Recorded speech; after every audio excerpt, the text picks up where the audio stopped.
नमस्कार, स्वागत है आपका Mahabharat the complete saga season 3 में। संक्षिप्त संगीत। आज हम उद्योग पर्व के भगवद्ध्यान पर्व के उस खड़ी में चल रहे हैं जहां इतिहास लिखा जाना था। पिछले हिस्से में हमने बात छोड़ी थी कि कैसे शांति की आखिरी उम्मीद लेकर स्वयं श्री कृष्ण हस्तिनापुर पहुंचते हैं। हाँ, और वो धृतराष्ट्र के शाही मेहमान बनने की बजाय विदुर के घर रुकते हैं। बिल्कुल। और अगले दिन मतलब कौरवों की भरी सभा में प्रवेश करते हैं जहां माहौल में एक जबरदस्त तनाव है। और आज हम उसी तनाव के बीच चलेंगे। ये सिर्फ एक पॉलिटिकल डिबेट नहीं थी, वहां ज्ञान, दर्शन, भविष्यवाणियां सब कुछ दांव पर लगा था। एक तरह से ये अल्टीमेट हाई स्टेक्स मीटिंग थी। हाँ, हम देखेंगे कि श्री कृष्ण ने अपनी बात कैसे रखी और जब दुर्योधन नहीं माना तो वहां मौजूद बड़े बड़े ऋषियों ने उसे समझाने के लिए किन कहानियों का, किन साइकोलॉजिकल टैक्टिक्स का इस्तेमाल किया। तो चलिए सभा के उस दृश्य से शुरू करते हैं। श्री कृष्ण बोलना शुरू करते हैं। इंटरेस्टिंग बात यह है कि वो सीधे पांडवों के हक की बात नहीं करते। नहीं, बिल्कुल नहीं। वो कुरुवंश की बड़ाई से शुरू करते हैं।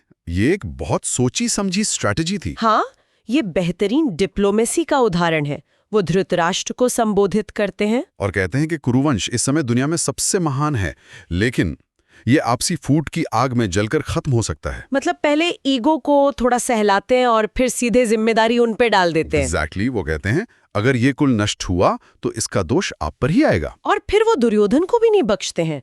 वो पांडवों की ताकत का जिक्र करते हैं, उनके एलाइज को गिनाते हैं और फिर एक बेहद मामूली सी मांग रखते हैं। सिर्फ 5 गांव। सिर्फ 5 गांव। ये एक कॉन्ट्रास्ट पैदा करने की कोशिश थी, है ना? बिल्कुल, ये एक डिप्लोमैटिक मास्टर स्ट्रोक था। एक तरफ वो दिखाते हैं कि पांडव चाहें तो सब कुछ छीन सकते हैं, लेकिन दूसरी तरफ वो दिखाते हैं कि वो कितने विनम्र हैं। वो दुर्योधन को आईना दिखा रहे थे। हाँ, कि देखो, तुम्हारे अहंकार की वजह से भीष्म और द्रोण जैसे महान योद्धा मारे जाएंगे और इतिहास तुम्हें कभी माफ नहीं करेगा। ये एक लास्ट डिच एफर्ट था जहां तर्क, धमकी और भावना तीनों का इस्तेमाल किया गया। लेकिन दुर्योधन पर इसका कोई असर नहीं हुआ। वो पत्थर की तरह बैठा रहा। और यहीं से बात बिगड़नी शुरू होती है। जब डिप्लोमेसी फेल हो जाती है तो सभा में मौजूद ऋषि मोर्चा संभालते हैं। और सबसे पहले परशुराम जी आगे आते हैं। और परशुराम जी का अंदाज वो बिल्कुल अलग है। वो कोई उपदेश नहीं देते, वो एक कहानी सुनाते हैं। दंभोद्भव की। हाँ, दंभोधव नाम के एक राजा की, जिसे अपनी ताकत का नशा था। वो रोज सुबह उठकर चुनौती देता था, है कोई जो मुझसे लड़ सके? उसे अपनी शक्ति पर इतना घमंड था कि वो युद्ध के लिए बेचैन रहता था। हाँ, और जब उसे कोई नहीं मिला तो वो नर और नारायण ऋषियों के आश्रम पहुंच गया जो तपस्या कर रहे थे। और वहां नारायण ने उसे बहुत समझाया, पर वो युद्ध के लिए अड़ा रहा। तब नारायण ने जमीन से कुछ तिनके उठाए और उस पर फेंक दिए, और वो तिनके दिव्य अस्त्र बन गए। हाँ, और उन्होंने दंभोद्भव की पूरी सेना को बेंध दिया। राजा ने हार मान ली। तो परशुराम ये कहानी सुनाकर दुर्योधन को एक सीधा मैसेज दे रहे थे। ये धमकी ही थी, लेकिन एक कहानी के पर्दे में। परशुराम ने कहानी खत्म करके कहा, दुर्योधन वही नर और नारायण आज अर्जुन और श्री कृष्ण के रूप में मौजूद हैं। ये आज के दौर के डोंट पोक द बेयर का क्लासिक उदाहरण है। बिल्कुल, संदेश साफ था। तुम जिस शक्ति को चुनौती दे रहे हो उसका तुम्हें अंदाजा भी नहीं है। ये एक रॉ पावर प्ले था। तो डायरेक्ट पावर प्ले का ये तरीका भी फेल हो गया। दुर्योधन टस से मस नहीं हुआ। नहीं। आप सोचिए सभा का माहौल, एक के बाद एक दिग्गज अपनी पूरी कोशिश कर रहे हैं। परशुराम के बाद कौन आगे आया? अब अप्रोच बदलता है। महर्षि कण्व आगे आते हैं। उन्हें शायद एहसास हो गया था कि ताकत की धमकी काम नहीं कर रही, तो उन्होंने तर्क और मिसाल का रास्ता अपनाया। हाँ, उन्होंने इंद्र के सारथी मातली की कहानी सुनाई। ये कहानी अपनी बेटी के लिए वर खोजने के बारे में है ना? हाँ, लेकिन इसका असल मुद्दा कुछ और है।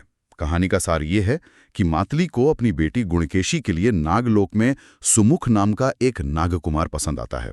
लेकिन एक प्रॉब्लम थी। एक बहुत बड़ी प्रॉब्लम थी। गरुड़ ने सुमुख को 1 महीने में मार देने की कसम खाई थी। अच्छा, तो नाग और गरुड़ की पुरानी दुश्मनी रिश्ते के आड़े आ रही थी। एग्जैक्टली। और यहीं पर कहानी का असली मैसेज छिपा है। मातली और नारद उस नागकुमार को लेकर इंद्र और विष्णु के पास जाते हैं। एक हाई लेवल नेगोशिएशन होती है। हाँ, और वहां विष्णु के कहने पर इंद्र सुमुख को लंबी उम्र का वरदान देते हैं, जिससे गरुड़ की कसम भी टूट जाती है और उनका घमंड भी। और अंत में शादी हो जाती है। हाँ, नाग और गरुड़ जैसे कट्टर दुश्मन एक साथ आते हैं और शादी संपन्न होती है। तो कण्व मुनि का संदेश ये था कि अगर देवता, नाग और गरुड़ जैसे पुराने दुश्मन मिलकर हल निकाल सकते हैं तो तुम तो एक ही परिवार के लोग हो, तुम क्यों नहीं कर सकते? बिल्कुल सही। ये धमकी नहीं बल्कि कोलैबोरेटिव प्रॉब्लम सॉल्विंग की अपील थी।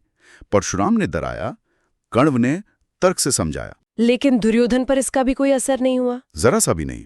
ये फैसिनेटिंग है, एक के बाद एक साइकोलॉजिकल टूल इस्तेमाल हो रहे हैं। पहले सीधी धमकी, फिर तर्क और मिसाल। जब दोनों फेल हो गए तब नारद मुनि आ गया। हाँ, और उनकी कहानी तो इन सबसे ज्यादा कॉम्प्लेक्स और मल्टी लेयर्ड है। ऋषि गालव और विश्वामित्र की कहानी। हाँ, ये कहानी बहुत बहुत गहरी है। कहानी शुरू होती है गालव के हट से। वो अपने गुरु विश्वामित्र से जबरदस्ती गुरु दक्षिणा मांगने की जिद करते हैं।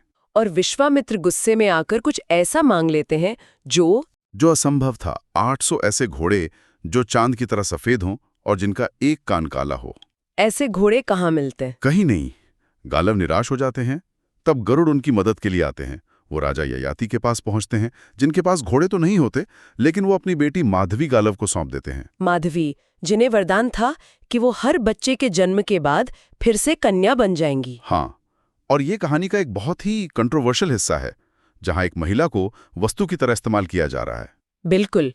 गालव माधवी को 3 अलग-अलग राजाओं को एक-एक साल के लिए सौंपते हैं। हर राजा से उन्हें 200 घोड़े मिलते हैं और माधवी को एक बेटा होता है। इस तरह 600 घोड़े जमा हो जाते हैं। लेकिन इस कहानी का दुर्योधन से क्या लेना देना? ये तो गालव के हट की कहानी लग रही है। यही तो ट्विस्ट है। कहानी का असली किरदार, या कह लीजिए असली लेसन, ययाति का है। अच्छा, जिन्होंने अपनी बेटी दी थी। हाँ, 600 घोड़ों के बाद गालव बाकी 200 के बदले माधवी को ही विश्वामित्र को सौंप देते हैं। कहानी यहां खत्म नहीं होती। असली किरदार ययाति हैं।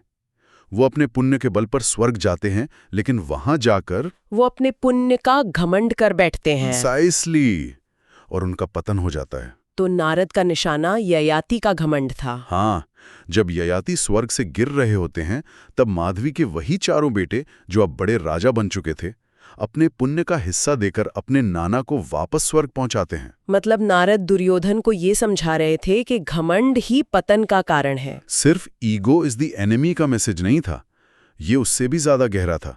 ये लेगेसी की बात थी। नारद शायद ये कह रहे थे कि ययाति जैसे पुण्यवान राजा का भी घमंड ने नाश कर दिया। तुम तो पाप कर रहे हो, तुम्हारा क्या होगा? और ये भी कि तुम्हारे कर्मों का दाग तुम्हारी पीढ़ियों तक जाएगा, और ययाति की तरह तुम्हारे पास ऐसे गुणी वंशज भी नहीं होंगे जो तुम्हें बचा सकें। आपने बिल्कुल सही पकड़ा। ये एक बहुत ही सोफिस्टिकेटेड साइकोलॉजिकल प्ले था। ये सिर्फ हार जीत की नहीं, बल्कि इतिहास में नाम कैसे याद रखा जाएगा, उसकी चेतावनी थी। लेकिन मुझे एक बात और लगती है, क्या दुर्योधन इन कहानियों को अपने नजरिए से नहीं देख सकता था? मतलब? शायद वो दंभोद्धव या ययाति को ऐसे नायकों की तरह देख रहा हो जिन्होंने स्टेटस को चुनौती दी। हो सकता है ये कहानियां उसके अहंकार को कम करने की बजाय और भड़का रही हों। ये एक बहुत दिलचस्प पर्सपेक्टिव है, और शायद ऐसा ही हुआ हो। वो इन कहानियों में छिपी चेतावनी देखने की बजाय सिर्फ उनकी ताकत और महत्वाकांक्षा को देख रहा था। क्योंकि उसकी आंखों पर तो अहंकार की पट्टी बंधी थी। बिल्कुल। तो कहानियों, तर्कों और धमकियों का दौर खत्म हुआ। सब कुछ फेल हो गया। अब सभा का माहौल बेहद गंभीर हो चुका था। अब आखिरी कोशिश बची थी, परिवार के बड़ों की सीधी अपील। धृष्टप्राष्ट्र के कहने पर श्री कृष्ण दुर्योधन को एकांत में ले जाकर एक बार फिर समझाते हैं। हाँ, और वो एक आखिरी पॉलिटिकल कॉम्प्रोमाइज का ऑफर देते हैं। कहते हैं, दुर्योधन संधि कर लो, तुम राजा बने रहोगे और पांडव तुम्हारे अधीन रहेंगे। इससे ज्यादा सम्मान क्या मिलेगा? और फिर भीष्म और द्रोण की बारी आती है। ये सबसे हार्ट ब्रेकिंग मोमेंट होगा, है ना? बहुत ज्यादा। भीष्म साफ साफ कहते हैं, अगर तुम मेरी बात नहीं मानोगे तो मैं और द्रोण तुम्हारी तरफ से युद्ध तो करेंगे, लेकिन हमारा अंत निश्चित है। और द्रोण भी यही दोहराते हैं। हाँ, वो कहते हैं, अर्जुन और श्री कृष्ण को कोई नहीं हरा सकता, कुल का नाश मत करो। एक तरह से अपने ही पोते और शिष्य को उनकी मौत की भविष्यवाणी सुनाने जैसा था। सोचकर ही रूह कांप जाती है। अपने ग्रैंडफादर और अपने टीचर को ये कहते सुनना कि वो तुम्हारी जिद की वजह से मारे जाएंगे। इसके बाद विदुर और धृतराष्ट्र दोनों ने इसे समझाया, धर्म की दुहाई दी, कुल के नाश का डर दिखाया, पांडवों की शक्ति का एहसास कराया। हर तरह से कोशिश की गई, लेकिन दुर्योधन पत्थर बना रहा। उसने किसी की नहीं सुनी, और अंत में उसने जो कहा वो इतिहास बन गया। उसने भरी सभा में श्री कृष्ण का अपमान किया। हाँ, और कहा, आप पांडवों की इतनी तारीफ क्यों कर रहे हैं? मैंने ऐसा क्या पाप किया है जो ये सब मुझे डरा रहे हैं? मुझे तो याद नहीं कि मैंने पांडवों का कुछ भी बुरा किया हो। ये तो सरासर झूठ और बेशर्मी की हद थी। और फिर उसने वो ऐतिहासिक वाक्य कहा। उसने साफ कर दिया, युद्ध के बिना मैं सुई की नोक के बराबर भी जमीन पांडवों को नहीं दूंगा। बस उस एक वाक्य ने शांति की सारी संभावनाओं को हमेशा के लिए खत्म कर दिया। और महाभारत की युद्ध पर मुहर लगा दी। तो ये थी हस्तिनापुर की उस निर्णायक सभा की कहानी, जहां शांति की हर कोशिश, हर तर्क, हर कहानी, हर उपदेश, सब कुछ दुर्योधन के अहंकार के सामने हार गया। लेकिन बात यहीं खत्म नहीं हुई। जब भगवान श्री कृष्ण और कुरुवंश के सभी बड़ों के समझाने का दुर्योधन पर कोई असर नहीं हुआ, तो उसने उल्टा श्री कृष्ण का अपमान किया और उन्हें बंदी बनाने की एक मूर्खतापूर्ण कोशिश की। और तभी श्री कृष्ण ने अपना विश्वरूप दिखाया। उस सभा के खत्म होने के बाद क्या हुआ, जानेंगे हम अगली कड़ी में। हम आपसे फिर मिलेंगे जल्द ही महाभारत द कंप्लीट सागा में।